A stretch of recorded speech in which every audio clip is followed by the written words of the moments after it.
Hi, first grade friends. This is Mrs. Porzi from school number 33, bringing you the next lesson in our Room 14 social language program entitled When You Need to Cool Off.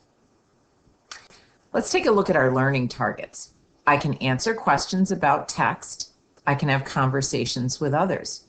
And even though we can't have conversation together today because this is an online learning, you can certainly talk to parents, siblings, grandparents, aunts and uncles about what you're learning in today's lesson and maybe even some of the frustrations you have when you need to cool off. Let's take a look at our routine for our lesson. First, we're going to go over and review some of the signs that we've learned in our social language program up to now and our new one for today. We will also be reading a story and going over the skills that it takes to know how to cool off. Though we can't answer questions, I would encourage you to answer questions with others in your home. And at the end, I want to send you a link that you can go to in your browser to watch a video about self-control that I think is really worthwhile. So let's take a look at some of the signs that we've learned so far. This is the sign for friends. I'm sure you remember that. Let's look at the next one. Being responsible. Let's show that one more time. Responsible. How about this one? School.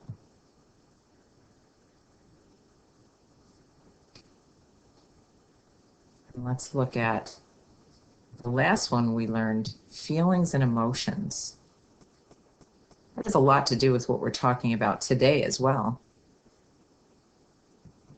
The new one for today is self-control. So this one goes a little bit quickly, so let's take some time and slow that down so you can see it again. The first part of the sign is self. And then she signs control. Let's play it again. Self-control. That's what we're going to be talking about in today's lesson. So our skills for that, when we need to cool off and we're upset, first thing we should do is stop. Don't say a word. We don't want to hurt anybody's feelings. We don't want to get ourselves in trouble. Take a look at what's actually happening. What's the situation? And then learn to listen to your body. It gives us really good clues about how we're feeling. Then you need to engage your mind and think about what choices you have. We've talked about this before when we talked about being angry. You have choices like walking away, talking with someone about it, maybe even doing some breathing exercises for relaxation, writing, drawing, or maybe something else that you enjoy doing. So I'm going to give you about 10 seconds before I start today's story. Today's story is about managing your emotions. I'd like you to take that 10 seconds and think about a time maybe when you were upset or angry, or maybe when you learned to handle your feelings and exhibit some self-control. So I'll give you 10 seconds and then I'll be back to read the story.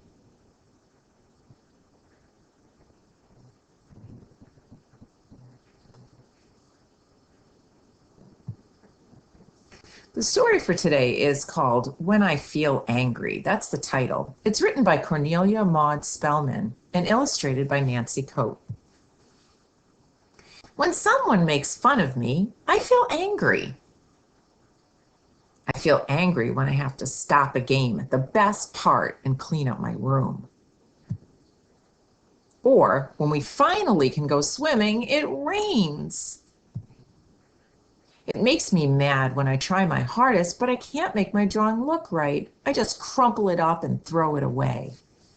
Now, boys and girls, this reminds me of other things we've talked about in previous lessons, like maybe when we want to finish our work and look it over, make sure it's our best work. Or then we want to reward ourselves for doing the best we can. We probably shouldn't say, I can't make my drawing look right. Maybe it could be, I can't make it look right yet, because we're always learning. If the teacher says I was talking and I wasn't, I get angry. It isn't fair. Anger is a strong, hot feeling. I'd like to pause here for a minute and go back to the skills that we talked about at the beginning of our lesson.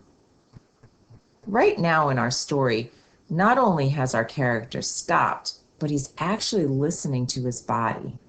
And he said that, let's go back. He said that anger is a strong, hot feeling. So let's look at what his body is showing us. I do see some heat on his cheeks. That hot feeling has gone all the way up to his face. Sometimes when we get angry, our cheeks will get red. We can even feel the heat on our face. If we take a look at his hands, they look tense and tight. They might even be shaking. And his face is tense as well. He has an angry expression. His eyebrows are down. His eyes are narrow. And even his mouth looks tight. So our body gives us lots of clues when we're angry. When I feel angry, I want to say something mean or yell or hit. But feeling like I want to is not the same as doing it. Feeling can't hurt anyone or get me in trouble, but doing can. So once again, our character is going to stop and maybe think about what he should or shouldn't do. When I want to say something mean or yell or hit, there are other things that I can do. And here our character is once again engaging their mind. I can go away from the person I'm angry with. I can take deep breaths and blow the air out hard to send the anger out of me. We talked about this too when we talked about being angry and ways to help us feel better. We talked about 5-finger breathing. That's a really good technique. So this is something else that our character might try to do. I can make my anger cooler by running, riding my bike, or doing something I really like to do. Another thing we've talked about before, great way to cool off. We have choices. We can maybe distract ourselves with something fun. You might even be feeling kind of angry for having to stay in the house so much. Maybe you can find a fun activity to take a break. After a while, I feel better. I can have a good time again.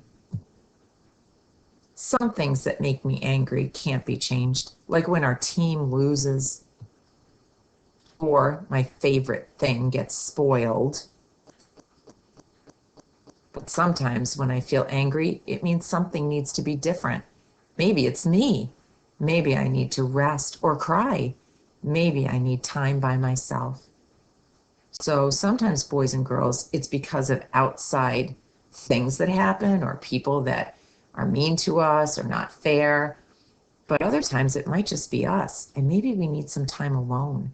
Maybe we just need to think it through or take a deep breath or calm down.